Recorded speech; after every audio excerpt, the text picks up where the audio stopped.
నామంలో తండ్రి మా జీవితంలో మా బ్రతుకుల్లో ఇంతటి భాగ్యంను ఇంతటి యొక్క సంతోషకరంగా తండ్రి మీతో సహవాసం చేసుకునే భాగ్యాన్ని ఇచ్చినందుకు స్తోత్రములు తండ్రి. ఇదిగో నీ యొక్క వాక్యాన్ని తండ్రి ఇదిగో చెప్పబోతుండగా తండ్రి నాకైతే ఏమీ తెలియదు నైనా, నా దేవుని యొక్క ఆత్మ సహాయంతో మీ యొక్క మాటలు ఎలా చెప్పాలో నా నోటికి మీరు తోడుగా ఉండి ప్రతి వాళ్ళకి తండ్రి అర్థమయ్యే రీతిగా వాళ్ళకు ఆత్మ సహాయాన్ని విందుగా దయచేయండి తండ్రి. వింటున్నది తండ్రి ఇదిగో నా మాటలుగా కాకుండా నా యొక్క దేవుని యొక్క మనసు అనేసి గ్రహించాలి తండ్రి. మేమందరం తండ్రి ఆ యొక్క మాటలకు కట్టుబడి వాటన్నిటిని అనుసరించే బుద్ధి జ్ఞానంలో మా జీవితంలో మెండుగా దయచేయండి తండ్రి. ఈ రోజు అంతటిలో మీరే మాకు ముందుండి నడిపించగలరని నీ ప్రియ కుమారుడైన యేసుక్రీస్తు నామములో అడిగి వేడుకుంటున్నాం నా గొప్ప తండ్రి. ఆమేన్. దేవుని యొక్క వాక్యం ఈ రోజు టాపిక్ ఏమనగా కుటుంబంలో భర్త యొక్క బాధ్యత. కుటుంబంలో భర్త యొక్క బాధ్యత. మామూలుగా మనము స్త్రీలుగా కూడుకుంటున్నాము, కానీ భర్త యొక్క బాధ్యతల గురించి తెలుసుకోవాలి అనేసి ఎందుకు అనుకున్నానంటే, మనం ఎప్పుడు కుటుంబాల గురించి వింటుంటాము. అనేక సందేశాలు సిస్టర్స్ చెప్తూ ఉంటారు. మనం స్త్రీలుగా ఎలా ఉండాలి, పిల్లల్ని ఎలా పెంచాలి అన్న విషయాల గురించి కూడా చాలా విషయాలు నేర్చుకున్నాము. కానీ భర్త గురించి కూడా మనం ఈరోజు కొద్దిగా పాటుగా ఆలోచిద్దాం. భర్త అంటే ఓన్లీ భర్త అనేసే కాదు, అమ్మ తల్లిదండ్రులుగా ఉండేవాళ్ళు కొడుకులు రాబోయే కాలానికి వివాహం చేసుకోవడానికి అంటే మనము ఈ ఉద్యోగం చేస్తే బాగుంటది, ఆ ఉద్యోగం చేస్తే బాగుంటది ముందుగానే నిర్ణయాలు తీసుకో వాళ్ళ ఫ్యూచర్ బాగుండాలనేసి, వాళ్ళ యొక్క భవిష్యత్తు బాగుండాలని ఎలా కోరుకొని వాళ్ళ ఉద్యోగాలు ఉండాలనేసి ఎంతగా మనము తపన పడతామో, అలాగే తల్లిదండ్రులుగా ఉండేవాళ్ళు ఒక వివాహం జరుగుతున్నప్పుడు వివాహ ఏజ్కి వస్తున్న ఆ యొక్క పిల్లల్ని ఏ విధంగా పెంచాలి, ఆ కుటుంబంలో వివాహ బంధంలో ఎలాంటి కట్టుబాట్లు కలిగి ఉండాలన్న విషయాన్ని మన బిడ్డలకి మనం చిన్ననాటి నుంచి కూడా కొంచెం పెద్దవాళ్ళు అవుతున్న టైంలో మనం చెప్పుకుంటూ పెంచాలి. తల్లిదండ్రుల మీద ఉంది, తోబుట్టువుల మీద ఉంది, అదేలాగా భార్యకి కూడా ఉంది. ఒకవేళ భర్త మన దేవునిలో నడవటం లేదా, మనం మనలాగా విశ్వాసం లేదా, కానీ దేవుడు ఏమంటున్నాడంటే నీ యొక్క నడవడికను చూసి అతను మారుతాడు అంటున్నాడు. కానీ అలా అతను ఎలా ఉండాలి నీ పట్ల అని దేవుడు రాయించున్నాడు అన్నది నువ్వు గమనించుకుంటే, మన భర్త ఒక్కొక్కసారి మంచిగా ఉన్నప్పుడు అన్ని టైంలో కాకపోయినా కొన్ని టైంలో నీకు ఇష్టానుసారంగా ఉంటారు కదా, అలాంటి సిచ్యువేషన్ 1, 2 చెప్పుకొని దేవుని యొక్క ఈ మార్గంలో నడిపిస్తావేమో అన్న విషయాన్ని మనం గుర్తు పెట్టుకోవాలి. ఇది రాయించున్నాడంటే భర్త ఒకటే చదువుకొని అతడే రూపుదిద్దుకోవాలనేది ఏం లేదు. ఎవరి ద్వారానైనా ఎలాగైనా అతను తను తాను మార్చుకోవడానికి అవకాశం కల్పిస్తాడు. అలా కల్పించాలన్న అంటే మనం కూడా ఆ భర్త యొక్క బాధ్యతల గురించి స్త్రీలుగా ఉన్న వాళ్ళు కూడా తెలుసుకోవాలి కదా. అమ్మగా ఉండే వాళ్ళైనా, అక్కగా ఉండే వాళ్ళైనా, చెల్లిగా ఉండే వాళ్ళ, భార్యగా ఉండే వాళ్ళైనా పురుషుడు ఎలా ఉండాలి, కుటుంబం పట్ల ఎలాంటి బాధ్యత కలిగి ఉండాలి అన్న విషయాన్ని మనం ఈ రోజు నేర్చుకున్నాం. మొదటగా మొదటి దశలోనికలు 3వ అధ్యాయము 13వ వచనం చదువుకున్నాం. మొదటి దశలోనికలకు 3వ అధ్యాయము 13వ వచనం చదువుకున్నాము. నేనే చదివేశాను. సగం అది 2వ పాటు చదువుకున్నాం. మీ ఎడల ఎలాగ ప్రేమలో అభివృద్ధి వర్ధిల్లుచున్నామో అలాగే మీరును ఒకని ఎడల ఒకడు మనుషులందరి ఎడలను ప్రేమలో అభివృద్ధి వర్ధిల్లాలని ప్రభు దయచేస్తున్నాడు. ఇక్కడ దశలోనికలో ఉన్న యొక్క సంఘానికి పౌలు గారు రాస్తున్నారు.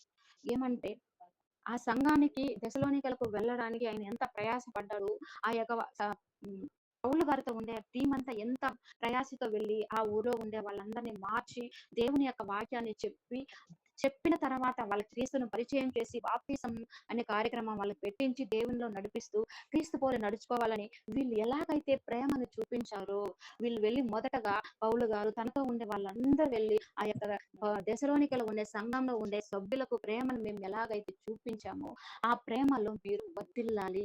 ఎలాగ వర్ధిల్లాలంటే ఒకని ఎడల ఒకడు ఈ రోజు ఉండే ప్రేమ కంటే రేపటికి ఎక్కువ అవ్వాలి, రేపటికి ఉండే ప్రేమ మరుసటి రోజు ఎక్కువ అవ్వాలి. సంఘంగా కూడుకుంటున్న మీరు ప్రేమలో అభివృద్ధి చెందినప్పుడే కదా విశ్వాసం ఎక్కువ అవుతుంది, దేవుని మీద నిరీక్షణ ఎక్కువ అవుతుందని చెప్పుకుంటూ వస్తున్నారు. దీనిని ఒక సంఘంగా ఉండే వాళ్ళు కుటుంబాలుగా వెళ్తేనే కదండి సంఘంగా అవుతారు. కొన్ని కుటుంబాలు సమూహాన్ని కదా సంఘంగా అంటారు. ఇప్పుడు ఒక కుటుంబంలో ఉండే యజమానితో పోల్చుకుందాము. యజమానుడుగా ఉన్నటువంటి వ్యక్తి, భర్తగా ఉండేటువంటి వ్యక్తి ఇదిగో ప్రేమిస్తున్న తన భార్యను ప్రేమ ఎలా ఉండాలంటే రోజు రోజుకి అభివృద్ధి పొందేలాగా ఉన్నప్పుడు, అభివృద్ధి చెందుతూ ఉన్నప్పుడు తన కుటుంబం మీద భర్త యొక్క బాధ్యత ఎక్కువ ఈ ప్రేమలోను తన చేయవలసిన పనుల్లో రోజు రోజుకి ఎక్కువైపోతున్నప్పుడు కుటుంబం తన వెనకాలే వస్తుంది. తను ఎలాగైతే చూపిస్తున్నాడో ప్రేమ, తను ఎలాగైతే నడుచుకుంటున్నాడో అలాగే ఇదిగో యజమాని పోలి అతని మీద గౌరవంతోను భక్తితోను వీళ్ళు కూడా ఏం చేస్తారంటే ఎదగడానికి ముందుకు వస్తారు.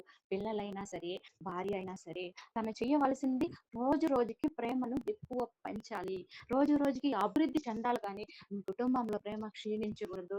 ఎస్పెషల్లీ ఏమంటున్నారంటే ఇదిగో ప్రేమ అనేది భార్య భర్తల మధ్య అభివృద్ధి చెందే విధంగా ఉండాలి కానీ క్షీణించే విధంగా ఉండకూడదు అన్న విషయాన్ని బైబిల్ మొత్తంలో అనేక సార్లు పౌలు గారి ద్వారా నేర్చుకున్నాం. ఇంకా ఎంతమంది గ్రంథకర్తలు ఉన్నారో వాళ్ళందరి ద్వారా కూడా చాలా విషయాలు అయితే నేర్చుకున్నాము. ఇదిగో మొదటగా పెళ్లి చేసుకున్నప్పుడు ఎంత పరిచయం ఉంటుందో మనకు తెలియదు. వాళ్ళ గురించి వీళ్ళ గురించి ఒకరి గురించి ఒకరికి పరిచయాలు ఎంత ఉంటుందో తెలియదు. కానీ ఒకటిగా అవుతున్నప్పుడు వాళ్ళ ప్రేమ మొదట్లో ఎలా ఉందో అలాగే కదా లాస్ట్ వరకు ఇంకా ఎక్కువ ఎక్కువ ఎక్కువ అవ్వాలి. కానీ ఎందుకు సొసైటీలో తగ్గిపోతా ఉంది ఈ ప్రేమ అనేది? ఎందుకు తరిగిపోతా ఉంది? వాళ్ళు ఒకరినొకరిని తెలియనప్పుడే ఎంతో ప్రేమించుకుంటారు. ఏమన్నా తప్పులు చేసినా, ఏదైనా పొరపాట్లు చేసినప్పుడు పోనీలే అని సర్దుకుంటూ 1, 2 సంవత్సరాలు వస్తున్నప్పుడు వాళ్ళు ఎదుగుతున్న క్రమంలో, వాళ్ళ కుటుంబంలో అభివృద్ధి చెందుతున్న క్రమంలో, పిల్లలు పుట్టి వాళ్ళు పెద్దవాళ్ళై కుటుంబం ఇంకా వివాహ జీవితంలో ముందుకెళ్తున్న క్రమంలో ఎందుకు మనం బలహీన పడిపోతున్నాము? ఇక్కడ తండ్రి అయిన దేవుడు పరిశుద్ధాత్మ ప్రేరేపణతో రాయించున్నాడు ప్రేమలో అభివృద్ధి చెందాలని. కానీ మనం ఎందుకు అభివృద్ధి చెందలేకపోతున్నాం? మన కుటుంబంలో ఎందుకు ప్రతిదానికి గొడవలు, ప్రతిదానికి మనసు కష్టాలు, ప్రతిదానికి ఇక్కడ మనం చూసుకున్నట్లయితే మనం వేరే వాళ్ళ గురించి ఆలోచించాల్సిన అవసరం లేదు. కానీ మనం దేవుని నమ్ముతున్న మన కుటుంబాల గురించి ఆలోచిద్దాం.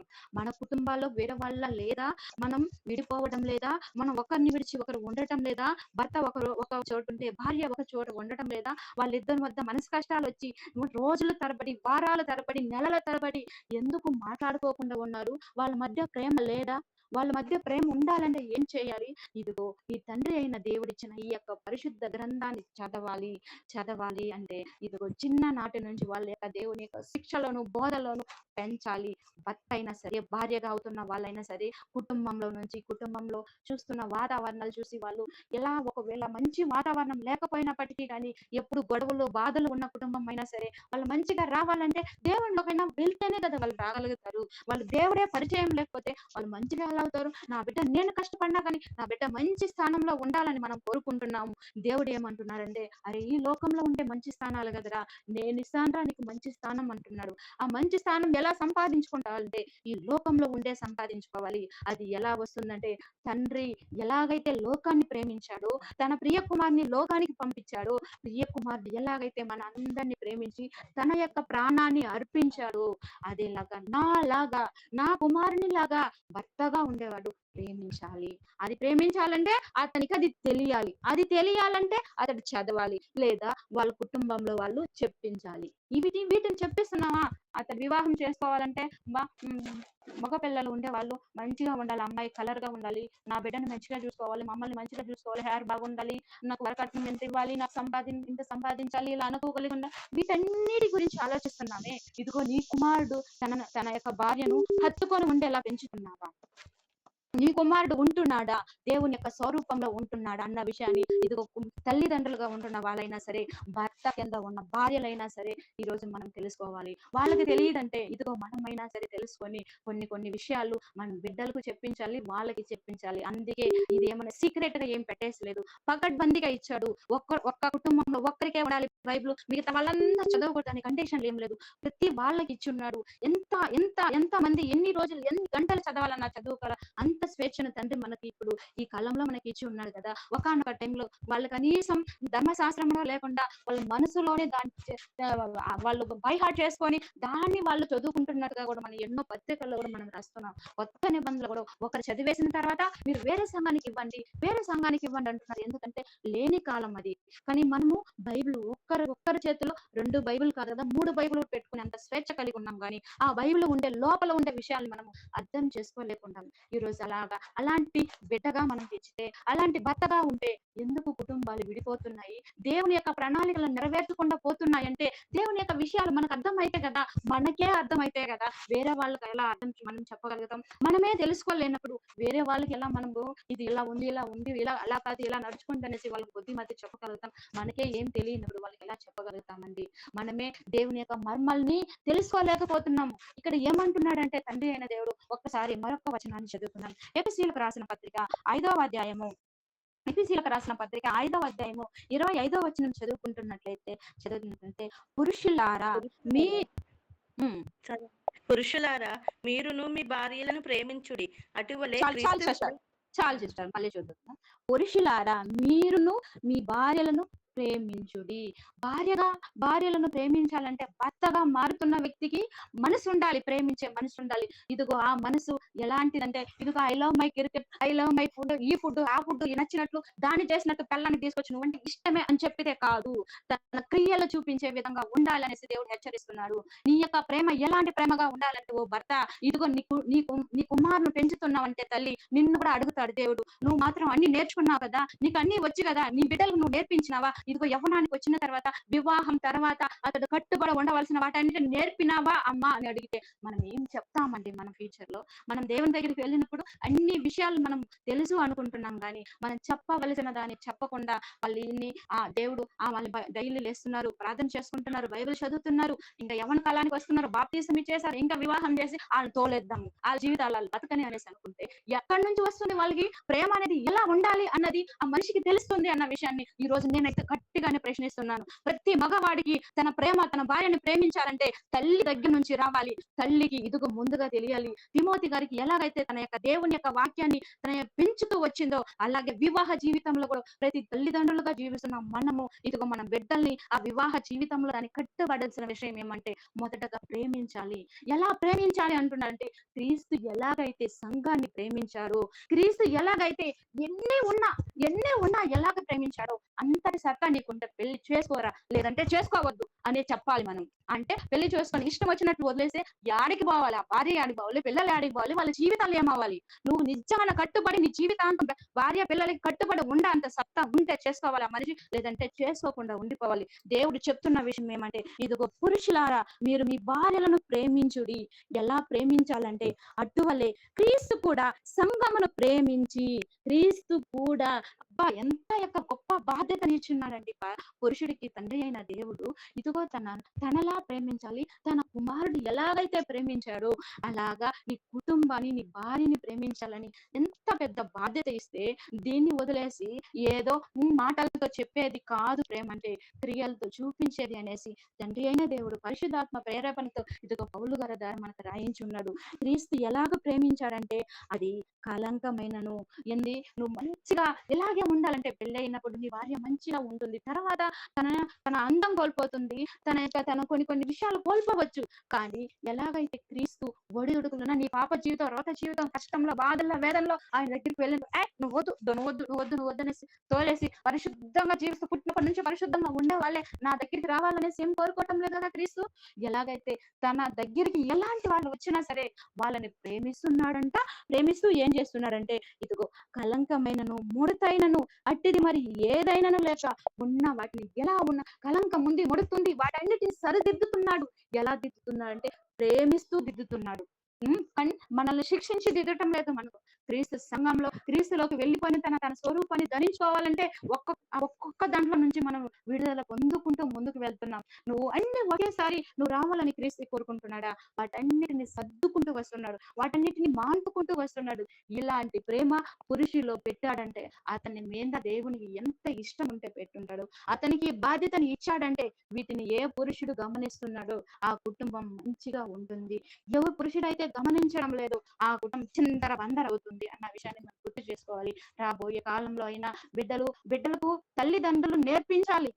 ఇదిరా ఇలా ఉంటే వివాహ జీవితంలో అడుగు పెట్టాలి. నువ్వు ఐఏఎస్ అవ్వు, ఐపీఎస్ అవ్వు, ఈ చదువు చదువు, ఆ చదువు చదువు కాదు. లేడీస్ గురించి ఎప్పుడైనా అవకాశం వస్తే మరొకసారి మనం నేర్చుకున్నాం. ఇప్పుడు పురుషుడు గురించే కాబట్టి అతని గురించే చెప్పుకుంటూ వెళ్ళిపోతానండి. ఖచ్చితంగా పురుషుడికి ఉండవలసిన లక్షణాలు తన వివాహ జీవితంలో ఇదిగో క్రీస్తువుని కలిగిన మనసు కలిగి ఉండాలి. ఎలాంటిదైనా సరే క్షమించుకొని భార్యని హక్కునకు చేర్చుకోవాలి. భార్య మీద తన ప్రేమని చూపించే వ్యక్తిగా ఉండాలని ఇదిగో హెచ్చరిస్తున్నాడు మనకు. మరి ఏం పరిశుద్ధమైనది గాను, నిర్దోషమైనది గాను, మహిమ గల సంఘము గాను ఆయన తన ఎదుట దాన్ని నిలవబెట్టుకొనవలనని. అంటే ఆల్రెడీ వాళ్ళు అన్నిటినీ కోల్పోయారు. కానీ పడిపోతేనే కదా దాన్ని నిలబెట్టాలనుకుంటాము. ఒక వస్తువు పడిపోతే నిలబెట్టాలంటే ఇదిగో పడిపోతున్న వాళ్ళని పరిశుద్ధంగా, నీతిమంతులుగా, నిర్దోషులుగా దేవుని ఎదుట నిలబెట్టాలి అంటే ఇదిగో వాళ్ళందరినీ క్లీన్ చేయడానికి క్రీస్తు మనందరినీ ఎలాగైతే క్లీన్ చేస్తా మనల్ని మంచి దారిలో పెడుతున్నాడో అంతటి మనసు కలిగి ఉండాలంట పురుషునికి. అంతటి మనసు ఉండాలి, ఉండి తీరాలి. వాటన్నిటిని ఆ వ్యక్తి అమర్చుకోవాలి. కుటుంబం అంటే ఊరికే కాదు, బాధ్యతలు అంటే ఊరికే కాదు. ఏదో వివాహం చేసుకున్నాం, 10 రూపాయలు సంపాదించిన తీసుకొచ్చాం, మొహాన్ని వేసినాము, తిన్నారా తినలేదా, పడుకున్నారా లేదా, నేను కష్టపడుతున్నాను, అది కాదు. నువ్వు అనుక్షణం బాధ్యత కలిగి వ్యవహరించాలి అనేసి తండ్రి చెప్తున్నాడు. కుమారుడు ఎలాగైతే క్రీస్తు సంఘానికి ఎలాగైతే శిరస్సుగా ఉండి అనుక్షణం ఆ యొక్క సంఘానికి ఏం కావాలి, ఎవరికి ఏం కావాలి, ఇదిగో నాలోకి వచ్చిన తర్వాత వాళ్ళ గురించి విజ్ఞాపన చేస్తున్నాడు. ఇదిగో వాళ్ళకి ఏమి కావాలో ఇస్తున్నాడు. దేవదూతల చుట్టూ ఉంచుతున్నాడు. అన్నిటిని సరిదిద్దుతున్న ఆయన యొక్క ప్రణాళిక, ఆయన యొక్క పనులు ఎలా జరుగుతుందో ఇదిగో పురుషుడుగా ఉండే అతనికి ఉండవలసిన లక్షణాలు ఎలాంటి వ్యక్తిగా నువ్వు ఉండాలి నైనా, ఇలాంటి వ్యక్తిగా నువ్వు పెంచాలమ్మా నీ కుమారులను. ఒకవేళ నీ చేతనైతే నీ భర్తను కూడా ఇలాంటి వ్యక్తిగా నువ్వు మార్చుకోవాలి నీ వల్లనైతే అనేసి తండ్రి అయిన దేవుడు మనతో చెప్తున్నాడు. పవిత్రమైనది కను పరిశుద్ధకే దానికి కొరకు తన్ను తాను అప్పగించుకొనునంట. ఎలాగైతే ఉదక స్థానం చేత, వాక్యముతో ఉదక స్థానం. అరే ఈ వాక్యాన్ని చదివినప్పుడు మనల్ని అద్దంలో చూసుకుంటే ఎలాగైతే ఇక్కడ మచ్చలున్నాయి, ఇక్కడ సరిగ్గా పౌడర్ లేదు, ఇక్కడ హై బ్లడ్ సరిగ్గా లేదు, ఇది ఎలా ఉంది అలా ఉందనేసి అద్దంలో చూసుకున్నప్పుడు ఎలాగైతే మనం సరిదిద్దుకుంటామో వాక్యాన్ని చదివినప్పుడు అలాంటి సరిదిద్దుకుంటూ ముందుకెళ్తాయి. అలాంటి ఉదక స్నానం చేయాలి. అలా చేస్తూ వస్తున్నది ఎవర్రా అంటే మన ప్రభు అయిన యేసుక్రీస్తు. ఆ యొక్క మనసుని ఇతనికి అప్పగించాడంటే ఎంత గొప్ప వ్యక్తి అండి పురుషుడు. ఎంత దేవుడు అతన్ని ప్రేమించుంటే అంత పెద్ద బాధ్యతను అతనికి అప్పగించుంటాడు. కానీ వీటన్నిటిని ఎవరు పాటిస్తున్నారు? మనకు క్రైస్తవులుగా దేవునిలో ఉన్న మనమే సరిగా మనకు తెలియకపోతే మనం లోకంలో అనేక విధాలుగా వెళ్ళిపోతున్నారు. పెళ్ళయిందా మరుసటి రోజుగా డైవర్స్లు, ఇంకా పిల్లలేరా డైవర్స్లు, ఇంకా ఎన్నెన్నో కారణాల వల్ల అలాగంతా విడిపోతున్నారు. కానీ దేవుడు ఏమంటున్నారంటే ప్రేమించాలి. ఎలా అంటే పిల్లలు లేకపోయినా ప్రేమించాలి, తను సరిగ్గా అందంగా లేకపోయినా సరే నువ్వు ప్రేమించాలి, సరిగ్గా వండకపోయినా ప్రేమించాలి, సరిగ్గా కండిషన్ ఇలా ఉంటేనే నేను ప్రేమిస్తాను అనకుండా ఎలాగైతే క్రీస్తు మనల్ని ప్రేమిస్తున్నాడు అలాంటి ప్రేమను చూపించే వ్యక్తిగా ఉండాలని తండ్రి కోరుకుంటున్నాడు. ఒక వచనాన్ని చదువుకొని మరొకసారి ఇక్కడికి వచ్చేద్దాము. ఆదికాండము 2వ అధ్యాయము 23, 24 చదువుతున్నాం. ఆదికాండము. అప్పుడు ఆదాము ఇట్లనెను, నా ఎముకలలో ఒక ఎముక, నా మాంసములో మాంసము, ఇది నరునిలో నుండి తీయబడును గనుక నారి అనబడును. కాబట్టి పురుషుడు తన తండ్రిని తన తల్లిని విడిచి తన భార్యను హత్తుకునెను, వారు ఏక శరీరమై ఉందురు. అప్పుడు థ్యాంక్ యూ సిస్టర్. చాలు సిస్టర్, థ్యాంక్ యూ. ఏమంటున్నారంటే నా ఎముకలలో ఎముక, నా మాంసంలో మాంసము, ఇది నరుల్లో నుండి తీయబడిన కనుక నారి అనబడును. పురుషుడు ఎముకలలో ఎముక, శరీరంలో మాంసంలో మాంసము అక్కడ నుంచి తీయబడింది అన్న విషయాన్ని ప్రతి పురుషుడు గుర్తు చేసుకోవాలి. నీ శరీరం వేరు కాదు, తన శరీరం వేరు కాదు. నీ కన్ను వేరు కాదు, తన కన్ను వేరు కాదు. నీ మనసు వేరు కాదు, తన మనసు వేరు కాదు. మీరిద్దరూ ఏక శరీరంగా ఉంటారు. నీ తల్లిదండ్రుల కంటే కూడా ఇదిగో నీకు ఒక భార్య వచ్చినప్పుడు తనని హత్తుకోవాలి, క్రీస్తు ప్రేమను తనకు చూపించాలి, తనలో ఒడిదుడుకులున్నా. అందుకే అంటున్నాడండి క్రీస్తు ప్రేమ ఒక్క సరే దీనితో పోల్చుకునేది కాదు, ఇలాగే ఉంటాదనేసి. కానీ భర్త దగ్గర పోల్చాడంటే ఆ భర్తకు దేవుడు ఎంత విలువిచ్చుంటాడో ఆలోచించండి. మనం బిడ్డలు హలో నాకు మగ పిల్లోడు పుట్టాడనేసి గొప్పగా మనం చెప్పుకుంటాం గానీ, ఆ మగ బిడ్డల్ని మనం క్రీస్తు స్వరూపంలోకి ఎప్పటికీ సరిదిద్దే విధంగా, ఉండే విధంగా మనం పెంచుతున్నామా? హ్మ్. ఇలా సంతోషపడుతున్నాం బిడ్డలు పుట్టారంటే, ఆ బిడ్డలు దేవుడు దేన్ని ఉద్దేశించి ఇస్తున్నాడంటే, ఇదిగో నువ్వు మగవాడిగా పుడుతున్నావా? నీ జీవితంలో ఒక భాగ్యస్వామ్యము వచ్చే అంత టైము ఇదిగో నువ్వు ఎదుగుతున్నావు. వచ్చిన తర్వాత నెక్స్ట్ నువ్వు ఎలా ఉండాలంటే, నా కుమారుని పోలి నువ్వు ఉండాలి. నా కుమారుడు ఎలాగైతే క్షమాగుణం కలిగి ఉన్నాడో, నా కుమారుడు ఏదైతే అడిస్తున్నాడో, దేనినైనా సహిస్తున్నాడో, అలాంటి స్వభావం నీకు ఉండాలి నాయనా. అప్పుడే నువ్వు నా యొక్క కుమారుడుగా ఉంటావు. ఆ బాధ్యతను ప్రతి తల్లిదండ్రుల మీద పెట్టున్నాడండి తండ్రి. ఆ బాధ్యతను ప్రతి తల్లిదండ్రులు గుర్తించాలి, గమనించాలి. ఇలా ఉంటే ప్రతి కుటుంబం రాబోయే కాలంలో చాలా చక్కగా ఉంటుంది, మంచిగా ఉంటుంది. మనం ఇలా చదవండి, అలా చదవండి అని వాటి మీద, లోక సంబంధమైన వాటి మీద ఫోకస్ పెడుతున్నాం కానీ, దేవుడైతే ఇచ్చిన దాని మీద ఫోకస్ పెట్టడం, తన తల్లిదండ్రుల కంటే కూడా ముందస్తుగా తన భార్యను పెట్టాడంటే ఎలా అది ఒక నిజంగానే దేవుని తర్వాత తన భార్యను ప్రేమించాలనే కదా పెట్టుంటాడు. అలా పెట్టకపోతే ఎందుకు మనకు రాశారు? నన్ను ప్రేమించు, నన్ను గణపరచు, నన్ను మయంపరచు అంటున్నాడు దేవుడు. తర్వాత నీ భార్యని హత్తుకో, నీ తల్లిదండ్రుల కంటే ముందుగా ఇదిగో వాళ్ళని హత్తుకో. అలానే నీ తల్లిదండ్రులను నువ్వు దూరం చేయాలనేది కాదు దేవుని యొక్క ఉద్దేశం. మనము అలాగే దాన్ని చూడాలి. ఒకటి, తన తర్వాత తన శరీరం తర్వాత తన భార్యను చూసుకోవాలి, తన కుటుంబం మీద చూసుకోవాలనేది నా యొక్క ఉద్దేశం. తప్పుగా అర్థం చేసుకోకండి. తల్లిదండ్రులను వదిలేయాలన్నది నా యొక్క ఆలోచన కాదు. దానికంటే ముందుగా కూడా తన ఏక శరీరంగా ఉన్న భార్యని హత్తుకోవాలి, తనను ప్రేమించాలి, తనకున్న లోటుపాట్లను సరిదిద్దుకోవాలి. అంతటి స్థానాన్ని పురుషుడికి దేవుడు ఇచ్చున్నాడు. ఇప్పుడు మళ్ళీ ఎఫెసీయులకు రాసిన పత్రికలోకి వచ్చేద్దాం. 5వ అధ్యాయము 29, 30 వచనాలు దీని కంటిన్యూషన్ గా చదువుకున్నట్లయితే, తన శరీరము ఎవరును లేడు కానీ ప్రతివాడు దానిని పోషించి సంరక్షించుకును. మనము కూడా క్రీస్తు శరీరమునకు అవయములమై ఉన్నాం కనుక, అలాగే క్రీస్తు కూడా సంఘమును పోషించి సంరక్షించుచున్నాడు. నీకు ఏమి కావాలి, ఏం అవసరం అన్నది దేవుడు క్రీస్తు ఎలాగైతే మనల్ని పోషిస్తున్నాడు, అలాగే పురుషుడు కూడా తన సొంత శరీరాన్ని ఇదిగో బయటకు వెళ్తున్నప్పుడు అనుకోకుండా హెడ్ఏక్ అనిపించినప్పుడు వెంటనే మెడికల్ షాప్ దగ్గరికి వెళ్ళి ఒక టాబ్లెట్ తీసుకొని, నాకు ఎందుకో ఇలా హెడ్ఏక్ గా ఉందని టాబ్లెట్ వేసుకుంటారా లేదు? తన శరీరంలో ఉండే లోటుపాట్లు గమనించుకుంటూ దాన్ని సరిదిద్దుకోవడానికి వెళ్తున్నప్పుడు, ఒకవేళ నీ భార్య అలాంటి పరిస్థితులు ఉన్నప్పుడు దాన్ని చూసుకోవలసిన బాధ్యత తన భర్తదే అన్న విషయాన్ని మనం గుర్తుంచుకోవాలి. ఆడుంది వేసుకో, ఏం పని చేసి నీకు హెడ్ఏక్ వస్తుంది, నువ్వేం పొడి చేసినావు, నువ్వేం చేసినావు అనేసి ఇలా ప్రతిసారి నీకు రోగాలున్నా బాధలున్నా అన్ని టైంలో నేను ఉంటాననేసి చెప్పే కదా వివాహం చేసుకుంటావు. నీకు వచ్చినప్పుడు, నీ శరీరానికి వచ్చినప్పుడు బాధ మాత్రం నీకు తెలుస్తుంది. అవతల వాళ్ళ శరీరానికి వచ్చినప్పుడు దాన్ని గుర్తించాలి కదా. అలాంటి టైంలోనే కదా నీ ప్రేమ చూపించాలి. అలాంటి ప్రేమ చూపించినప్పుడే కదా నీ కాళ్ళ దగ్గర ఉండాలన్న ఆలోచన స్త్రీకి వస్తుంది. అరే, నా భర్త ఇలాగంతా చూసుకుంటున్నాడు, తనకి ఏమైనా సరే తన ఎంతైనా సరే తనకు ఏదైనా చేయాలి, మనము తన ఎలాగైనా సరే తను బాగుండాలని కోరుకోవాలని స్త్రీలు కోరుకున్నప్పుడు, అలాగే కుటుంబంలో ఉన్న భర్తలు కూడా కోరుకోవాలి. ఒకరి మీద ఒకరు ప్రేమ కలిగినప్పుడే కదా కుటుంబాలుగా వర్ధిల్లుతాయి, దేవుని ఇష్టానుసారంగా ఉంటుంది. మరొక వచనాన్ని చదువుకున్నట్లయితే, అలా పోషిస్తున్న నాయుడు తను తాను ఎలాగైతే దేశీకరించుకుంటారు. అయ్యో, ఈ శరీరం నాకు వంకరగా ఉంది, ఈ యొక్క చెయ్యి ఎందుకు ఇలా వంకరగా ఉంది, ఇదంటే నాకు నచ్చదు అనేసి మనం అనుకోం కదా. మళ్ళీ ఎందుకు, అయ్యా మొద్దు మహందాన, ఈ మొహం ఆ మొహం అనేసి భార్యను మాత్రం ఈజీగా తిట్టేశారు. అదే నీ చెయ్యి నీ కాళ్ళైతే అలా తిట్టుకుంటావా అన్నది దేవుడు చెప్తున్నాడు. నిన్ను నీవు ఎలాగైతే ద్వేషించుకోవో, నీ భార్యను కూడా అలా ద్వేషించకుండా ప్రేమగా చూసుకోవాలి. ఒకానొక టైంలో జరిగిపోయినప్పటికీ, నోటిలో నుంచి మాట వచ్చినప్పటికీ దాన్ని సరిదిద్దవలసిన బాధ్యత భర్తకు ఉంది అన్న విషయాన్ని దేవుడు గుర్తు చేస్తున్నాడు. ఇలాగే ఇది ఏమంటా ఇక్కడ కూడా చెప్తున్నాడు 31వ వచనంలో, ఈ హేతువు చేత పురుషుడు తన తండ్రిని తల్లిని విడిచి తన భార్యను హత్తుకొను, వారిద్దరు ఏక శరీరం మగుదురు. ఇది మర్మం అంట. ఈ మర్మాన్ని మనము గుర్తించాలి.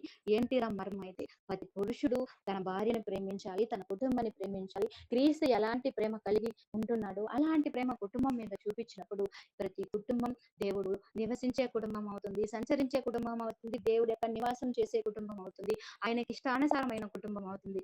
ఈ మర్మాన్ని మనం గమనించాలి, గుర్తించాలి. ఈ విషయాన్ని మనము అందరికి చెప్పే యొక్క బాధ్యత మనం కలిగి ఉన్నాం. ఈ మర్మం లోపలగానే ఉండిపోవడానికి లేదు.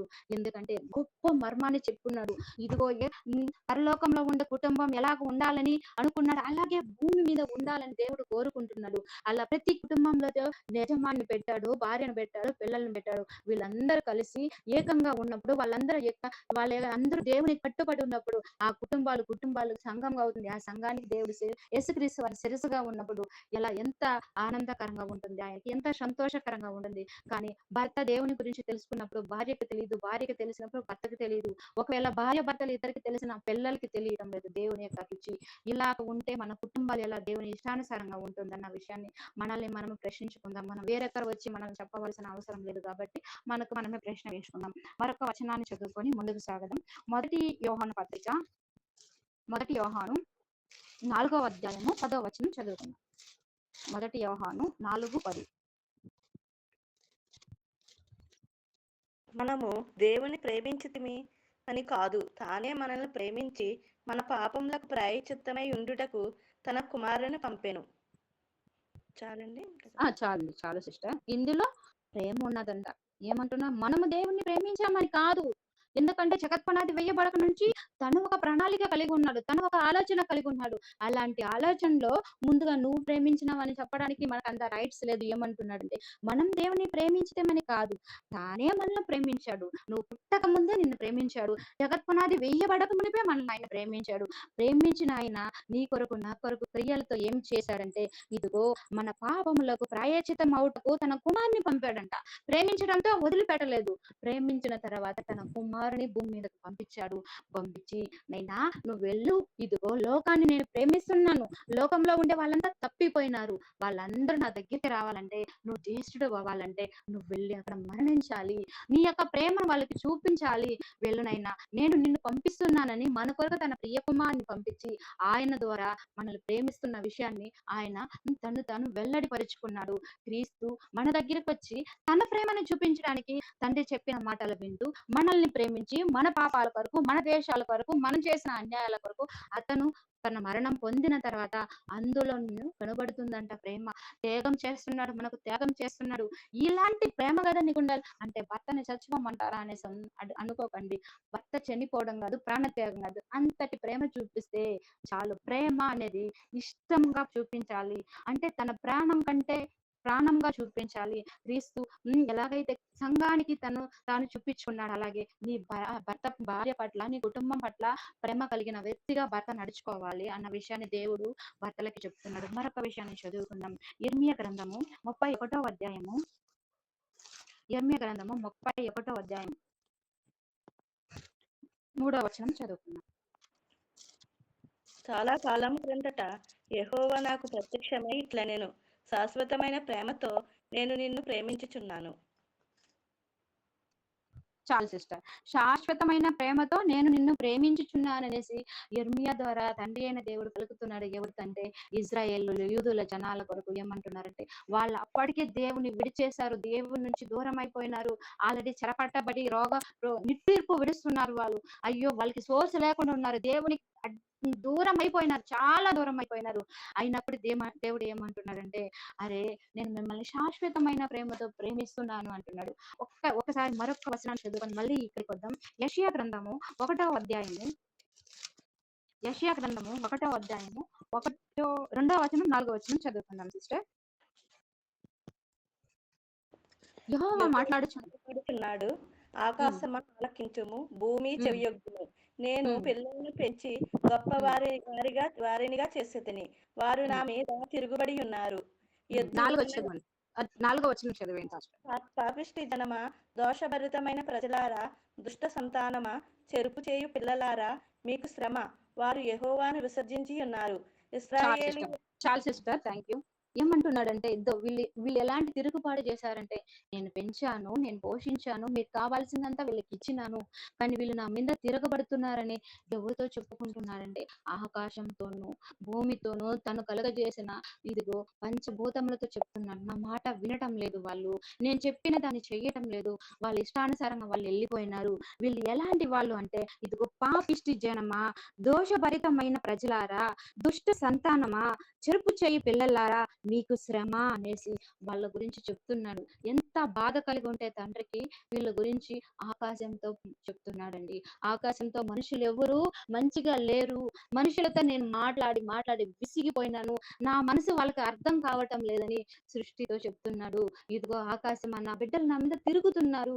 నా మీద తిరుగుబాటు చేస్తున్నారు. నన్ను లెక్క చేయటం లేదు. వాళ్ళు పాపిష్టి జనం అయిపోయినారు. దుష్టులైపోయినారు అని చెప్తున్నాడు. బాధపడుతున్నాడు. ఈ టైంలో ఇర్మియా గారితో మాట్లాడుతున్నారు. అలాంటి వాళ్ళగా ఉన్నప్పటికీ నేను వాళ్ళని ఏం చేస్తున్నానంటే ఇప్పుడు చదువుకుందామండి. ఇర్మియా గ్రంథము 31వ అధ్యాయం 3వ వచనం చూసుకున్నట్లయితే, శాశ్వతమైన ప్రేమతో నేను నిన్ను ప్రేమించుచున్నాను. నిన్ను విడవక నీ యెడల కృప చూపుచున్నాను. అబ్బా! ఎంత ప్రేమంట, శాశ్వతమైన ప్రేమంట. ఈ ప్రేమ కదా దేవుడు చెప్తా ఉండేది. ఇలాంటి ప్రేమ నీ కుటుంబంలో చూపించాలి పురుష.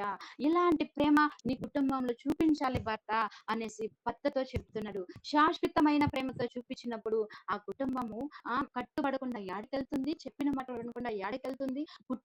కుటుంబాలుగా నా దగ్గరికి వస్తారు. నేను చెప్పిన మాట వింటారు. కానీ నువ్వు చేయాల్సింది ఏమంటే నీ కుటుంబాన్ని శాశ్వతమైన ప్రేమలో, ఒడిదుడుకులున్నా, కష్టాలున్నా, బాధలున్నా, ఇబ్బందులున్నా, ఏమున్నా నువ్వు చేయాల్సింది ఏమంటే శాశ్వతమైన ప్రేమలో నువ్వు ప్రేమించాలి అనేసి తండ్రి అయిన దేవుడు హెచ్చరిస్తున్నాడు, మనకి సెలవిస్తున్నాడు. మన బిడ్డల్ని మనం ఇలా పెంచుకోవాలని మనకు ఒక లింక్ ఇస్తున్నాడు. మరొక వచనాన్ని చూడుకుంటాం. ఇలా శాశ్వతమైన ప్రేమలో ప్రేమిస్తున్నాడు. ఇలా ప్రేమించవలసిన భర్త ద్వేషిస్తే ఆ భర్తకి సపోర్ట్ చేస్తాడా, లేదంటే భార్యకి సపోర్ట్ చేస్తాడా ఒకసారి చూద్దాం. శాశ్వతమైన ప్రేమలో నువ్వు ప్రేమించాలి అనేసి పురుషునికి దేవుడు చెప్పాడు. అలాంటి ప్రేమ చూపించిన వ్యక్తితో ఉంటాడా, ఎలా ఎలా ఉంటుందో ఒకసారి ఒకే ఒక వచనం చదువుకొని ముందుకు సాగు. ఆదికాండము 29వ అధ్యాయము, ఆదికాండము 29వ అధ్యాయము 31వ వచనం. లేయా ద్వేషింపబడుట యెహోవా చూసి ఆమె గర్భము తెరచెను. రాహేలు చాలు సిస్టర్, చాలు. మనకు అంతవరకు మనకు కావాల్సిందే చదువుకుందాం. లేయా ద్వేషింపబడుతుందంట. ఇదిగో శాశ్వతమైన ప్రేమతో ప్రేమించమంటే ద్వేషింపబడుతుంది ఏంటి, ద్వేషిస్తున్నాడేంటి యాకోబు గారు? ఇదిగో నీకు నా స్థానాన్ని ఇచ్చి నా అంతటి వాడిగా నీ కుటుంబంలోని యజమానుడిగా నేను నిలబెడితే నువ్వు శాశ్వతమైన ప్రేమలో చూసుకోకుండా ద్వేషిస్తున్నావా నీ భార్యని, అయితే నీ పక్కన నేను ఉండను అంటున్నాడు. నేరుగా నీ పెళ్ళాం పక్కకి వెళ్ళిపోతాను, నీ కుటుంబం సైడ్కి వెళ్ళిపోతాను, నిన్ను వదిలేస్తాను అంటున్నాడు. ఇదిగో ద్వేషిస్తున్నాడంటే లేయాని చూడలేదనేసి కాదు, ఇదిగో తనకు దక్కవలసినది దక్కటం లేదు, తనకు చూపించవలసింది చూపించటం లేదు, తనకు ఉండే స్థానము అక్కడ లేదు అన్న విషయాన్ని దేవుడు చెప్తున్నాడు. శాశ్వతమైన ప్రేమతో తను ప్రేమించడం లేదు కాబట్టి ఇదిగో దేవుడే తన దగ్గరికి వస్తున్నాడు, తనకేమి కావాలో ఇస్తున్నాడు.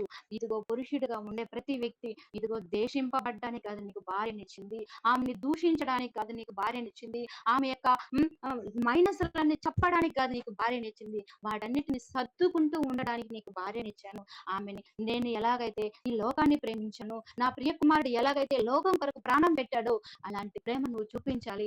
అందుకే కదా నేను నిన్ను సృష్టించాను, అందుకే కదా అమ్మ గర్భంలో నేను వచ్చి నీకు రూపాన్ని ఇచ్చాను, నీకు మగవాడుగా నీకు రూపం ఇచ్చి భూమి మీదకి నిన్ను పంపించి నా పోలికగా నువ్వు ఉండాలి, నాలా నువ్వు జీవించాలి, నాలా నువ్వు నడుచుకోవాలి, నా ప్రేమను నీ కుటుంబానికి పంచి పెట్టాలని కదా నిన్ను నేను భూమి మీదకి పంపించాను బిడ్డ.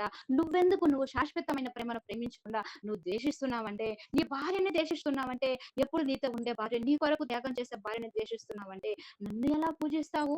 నేను నా చెప్పిన మాట వినడం కూడా నువ్వు నన్ను ఎంత పూజించినా సరే నీ దగ్గరికి నేను రాను, నీకు కావాలి అనేసి అంటున్నాడు. మరొక వచనం చదువుకుందామండి. యోహాను సువార్త 10వ అధ్యాయము 11వ వచనం చదువుకుందాం సిస్టర్. నేను గొర్రెలకు మంచి కాపరిని, మంచి కాపరి గొర్రెల కొరకు తన ప్రాణము పెట్టెను.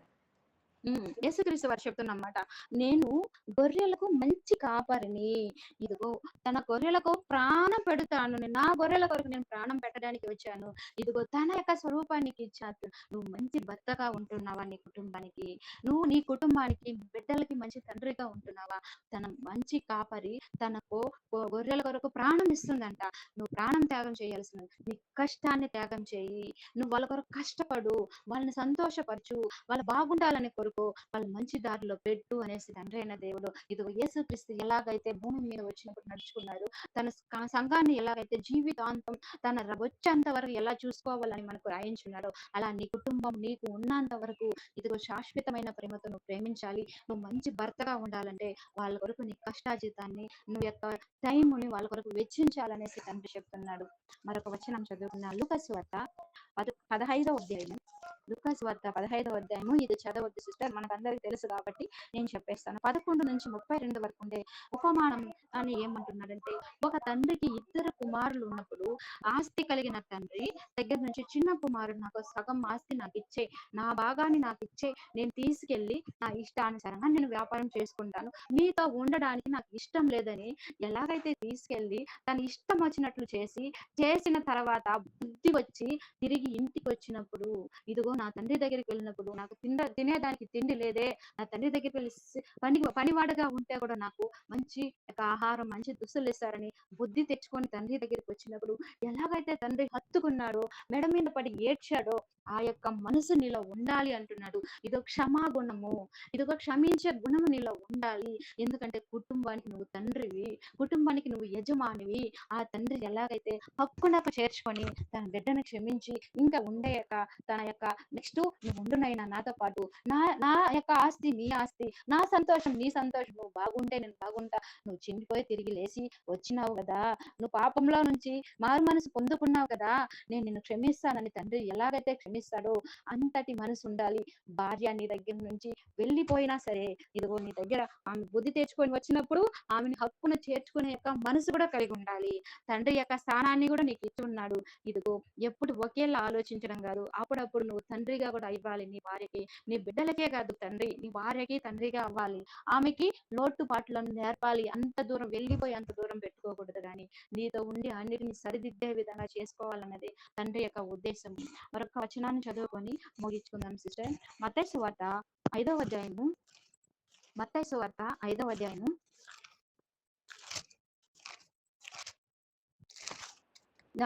44 చదువుతున్నాం. నేను మీతో చెప్పున్నదేమనగా, మీరు పరలోకమందున్న మీ తండ్రికి కుమారులై ఉండినట్లు మీ శత్రువులను ప్రేమించుడి, మిమ్మల్ని హింసించు వారి కొరకు ప్రార్థన చేయుడి. చాలు సిస్టర్, థ్యాంక్ యూ. నేను మీతో చెప్పినది ఏమనగా, తండ్రికి కుమారులుగాను కుమార్తెలుగాను ఉండాలనుకుంటున్నారా? అయితే చేయవలసింది ఏమంట? శత్రువును ప్రేమించాలి అంటున్నాడు. ఇదిగో భర్తకు ఉండవలసిన లక్ష్యం, ఇంకో బాధ్యత ఏమంటే, ఇదిగో ఓ భర్త నీకు ఉండవలసింది ఇంకోటి ఏమంటే, మనం ఎవరో కాదు మనకు శత్రువులు. మన కుటుంబంలో మనం మాట్లాడుకుని అది నా మాట వినదు, నేను ప్రేమించను, అది నా శత్రువు అన్నట్టు నువ్వు భావిస్తున్నావు. కానీ దేవుడు అంటున్నాడు, ఒకవేళ నీకు విరుద్ధంగా ఉన్నప్పటికీ, నీకు అన్ని విషయంలో విరుద్ధ భావం కలిగి ఉన్నా సరే, నీ భార్య తనను నువ్వు క్షమించాలి. శత్రువునే ప్రేమించమంటున్నారంటే నీ భార్యని ప్రేమించడానికి లేదా? నీకు ఎక్కడో ఉన్న శత్రువు అన్ని నువ్వు మంచిగా ఉండాలని కోరుకునేదే భార్య. అలాగే ఒకవేళ ఒకనొక టైంలో నీకు శత్రువు అయినా సరే, నీ భార్యను ప్రేమించడానికి బద్ధుడవై ఉండాలి. అంతేకాదు, ఇదిగో ఈ యొక్క మత్తయి సువార్త 5వ అధ్యాయంలో 23, 25 చూసుకున్నట్లయితే, నువ్వు ఇలాగా ఇంకోటి ఏమంటే, నువ్వు దేవుని దగ్గరికి వెళ్తున్నప్పుడు నీ భార్య మీద కోపంతోనూ, భార్య భర్తలు కోపంలో గొడవలు వేసుకొని దేవుని దగ్గరికి వెళ్ళి ఎంత పాటలు పాడినా, ఎంత ప్రార్థన చేసినా, ఎంత దేవునికి ఇచ్చినా గానీ అది చెల్లుబాటు అవ్వదు అంటున్నాడు. మొదటి వెళ్ళి నీ సహోదరుని నువ్వు క్షమాపణ అడుగు అంటున్నాడంటే, అలాగే నీ భార్య అయినా సరే, భర్త అయినా సరే, ఇదిగో ఒకరిని ఒకరు గొడవలు అనేది వస్తాయి, మనసు కష్టాలు అనేవి వస్తాయి. వాటిని సర్దుకుంటూ దేవుని సన్నిధానానికి ఏకముగా వెళ్ళాలి. నిన్ను ఎలా జతపరిచినాడో, ఏకంగా ఉండాలని కోరుకుంటున్నాడో అలాంటి ఏకభావం కలిగి ఉండాలి. నా తల్లిదండ్రులను చూసుకోదు, నా అన్నదమ్ములను చూసుకోదు, నా అక్క చెల్లెలను చూసుకోదు అన్నట్టు నువ్వు మనసులో పెట్టుకొని ఆమె మీద సాధించేది కాదు. నువ్వు ప్రేమను చూపిస్తూ నిజంగానే నీకు అలాంటి భార్య ఉందా, దేవుని దగ్గర ప్రార్థన చేయి. అయ్యా, నా భార్య నా తల్లిదండ్రులను చూసుకోవటం లేదు, నా యొక్క అక్క చెల్లెలను చూసుకోవటం లేదు, నా సొంత బంధువులను చూసుకోవటం లేదు, ఆమె మనసును మార్చు అనేసి నువ్వు ప్రార్థన చేసినప్పుడు, మంచి మనసుతో చేస్తే నీ దేవుడు నీ ప్రార్థన వింటాడు, నీకు కావాల్సింది ఇస్తాడు.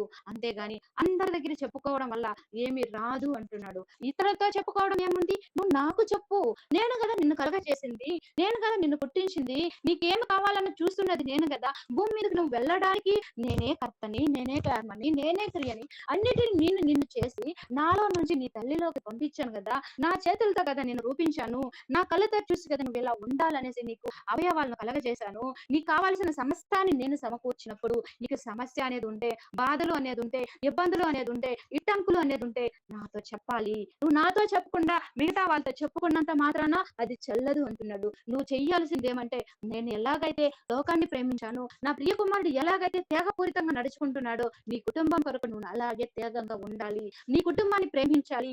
ఎలాంటి ప్రేమ అంటే, ఇదిగో శాశ్వతంగా ప్రేమించాలి. ప్రేమ అన్నిటిని కప్పుతుందంట.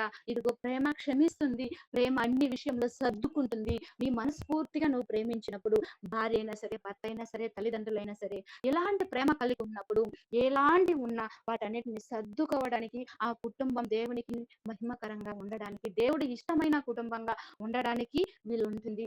ఈ ఈ గొప్ప మర్మాన్ని మనం తెలుసుకోకుండా వివాహ జీవితంలో ఆహ్వానిస్తున్నాం, వివాహం చేసుకుంటున్నాం, మళ్ళీ విడిపోతున్నాం, మళ్ళీ దూరం అవుతున్నాం, ఇలా ఉంది, అలా ఉంది, ఇలా అనేసి మనకు మనమే అయిపోతా ఉంటే మన బిడ్డలు రాబోయే కాలానికి ఖచ్చితంగా వీటిని చెప్పి పెంచాలి. వాళ్ళు పెద్దవాళ్ళు అవుతున్నప్పుడు ఇలాంటి జీవితం మన బిడ్డలకి ఉండాలి. ఇలాగే దేవుని ప్రేమ వాళ్ళలో పెట్టాలి. క్రీస్తు స్వరూపాన్ని వాళ్ళలోకి రావాలి. ఎలాగైతే దేవుడు ఇదిగో ఇది చెయ్యాలి చెయ్యాలని ఖచ్చితంగా చెప్తున్నాడు. తల్లిదండ్రులను విడిచి వారిని హత్తుకోవాలంటే వారికి ఎంత ప్రేమించమంటున్నాడు. ఈ లోకంలో ఈ భార్య భర్తల మధ్య కదా వివాదాలు వస్తా ఉండేది. భార్య భర్తలే కదా వాళ్ళ మధ్య కదా అనేక విధాలుగా సతమతలు అవుతున్నారు. వీటన్నిటిని మనం ఫుల్ స్టాప్ పెట్టాలంటే మన కుటుంబంలో మన పెద్దలకి చెప్పవలసింది ఇదిగో యవ్వన కాలానికి వచ్చినప్పుడు నైనా నువ్వు వివాహం చేసుకోవాలంటే ఇలాంటి కట్టుబాట్లు కలిగి ఉండాలి. నువ్వు ఇలాంటి వాటిని నువ్వు ధరించుకోవాలి. క్రీస్తు లాగా నువ్వు నీ కుటుంబాన్ని ప్రేమించాలి. క్రీస్తు ఎలాగైతే తన సంఘానికి శిరస్సుగా ఉంటూ